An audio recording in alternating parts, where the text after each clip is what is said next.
কতদিন আগে গিয়েছিলাম কলকাতায়, তো কলকাতায় যাওয়ার পরে এই রেসিপিটা ট্রাই করা হয়। এতটাই মজা ছিল আর এতটাই ফ্লেভারফুল, আমি প্রথমে বুঝতেই পারিনি যে এটা ডিম দিয়ে রান্না করা হয়েছে। মনে হচ্ছিল প্রতিটা ভাতের লোকমার সাথে আমি পনির খাচ্ছি, এরকম মজা ছিল। তো সেই দিন আপনাদের দুলাভাই আমাকে এই রেসিপিটা রান্নার জন্য আবার বলছিল, তো ভাবলাম আপনাদের জন্য একটু শর্টকাট একটা ভিডিও করে নিই। তো চলুন আমার সাথে আমার কিচেনে রেসিপির সম্পূর্ণ ডিটেলস শেয়ার করছি। প্রথমেই একটা বড়সড় কড়াই নিয়েছি, তার মধ্যে দিয়ে দিলাম বেশ 1 লিটারের মতো পানি হবে।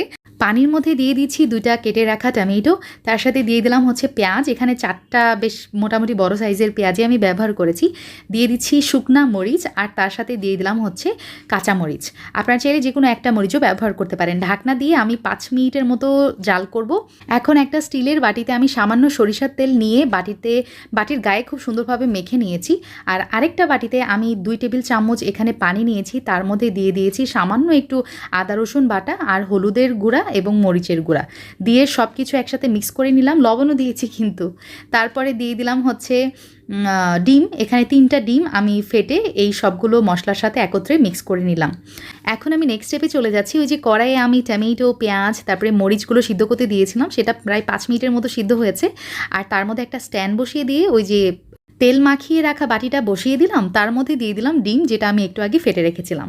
এভাবে ঢাকনা দিয়ে আমি আবারও চুলার জালটা অন করে দিব এবং জাল করে নিয়েছি 10 মিনিট। তো 10 মিনিট পরে দেখতেই পাচ্ছেন আলহামদুলিল্লাহ আমার এই যে ডিমের মিশ্রণটা সেটা কিন্তু একদম সুন্দরভাবে কুক হয়ে গেছে। আমি এই ডিমের ভাপা বাটিটা কড়াই থেকে নামিয়ে নিব। আর এই যে টমেটো আর পেঁয়াজ দেখতে পাচ্ছেন, মরিচ, এগুলো আমি ব্লেন্ডারে ব্লেন্ড করে নিচ্ছি।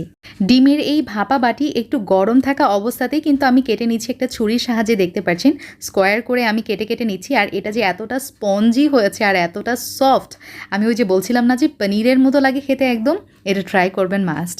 আচ্ছা, এখন একটা কড়াই নিয়ে নিলাম, তার মধ্যে 2 টেবিল চামচের মতো আমি সরিষার তেল দিয়েছি এবং দিয়ে দিলাম হচ্ছে জিরা, এটা কাঁচা জিরা, এবং তার সাথে দিয়ে দিলাম তেজপাতা আর এলাচ। এটা কিছু সময় ভেজে নিব। এটা হচ্ছে ফোড়ন, বেসিক্যালি আমার যেই কারিটা আমি বানাবো সেটার জন্য এই ফোড়নটা খুব নাইস একটা ফ্লেভার অ্যাড করে। আর ওই যে টমেটো ছিল, পেঁয়াজ, এগুলো সব ব্লেন্ড করে মরিচ সহ আমি এখানে দিয়ে দিলাম। এখন একে একে সব স্পাইসগুলো আমি অ্যাড করব। হলুদের গুঁড়া 1/2 চা চামচ, মরিচের গুঁড়া দিয়ে দিলাম 1/2 চা চামচ, তার সাথে ধনিয়া গুঁড়া 1/2 চা চামচ আর জিরা গুঁড়া দিয়ে দিলাম 1/2 চা চামচ, আদা বাটা 1 চা চামচ, রসুন বাটা 1 চা চামচ, লবণ দিয়ে দিলাম আমার টেস্ট অনুযায়ী। আপনারা কিন্তু ঝালটা অবশ্যই নিজেদের প্রেফারেন্স অনুযায়ী দিবেন। এখন একটা স্পেশাল ইনগ্রিডিয়েন্টস ব্যবহার করব, সেটা হচ্ছে সরিষা বাটা। এখানে আমি ব্যবহার করেছি 2 টেবিল চামচ। এই সরিষা বাটাটাই হচ্ছে এই কারির গেম চেঞ্জার। এইটা দিলে এই কারিটার টেস্ট অ্যান্ড ফ্লেভার অ্যান্ড মানে সব কিছুই অথেন্টিক হয়ে যায়। এখন আর কি, এখন এই মশলাটা আমি কতবার পানি দিয়ে কষিয়ে নিয়েছি, অল্প অল্প করে পানি দিয়েছি আর কষিয়ে নিয়েছি। 2-3 বার পানি দিয়ে কষিয়ে নেওয়ার পর এখানে আমি অ্যাড করেছি হচ্ছে মটরশুঁটি, যেটা কিনা গত বছরের শীতের সময় আমি ফ্রোজেন করে রেখেছিলাম, সেটা ইউজ করেছি।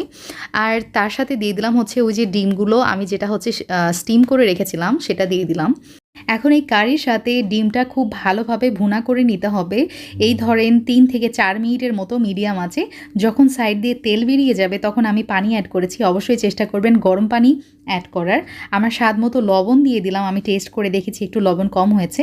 2 থেকে 3 মিনিট ঢাকনা দিয়ে জাল করার পরে ডিমগুলো এমন ফুলে ফুলে ডাবল হয়ে যাবে, তখন চুলার জালটা মিডিয়াম হিটে করে দিয়ে আমি ওপর দিয়ে ছিটিয়ে দিলাম ধনিয়া পাতা আর ঢাকনা দিয়ে কুক করব 3 থেকে 4 মিনিট।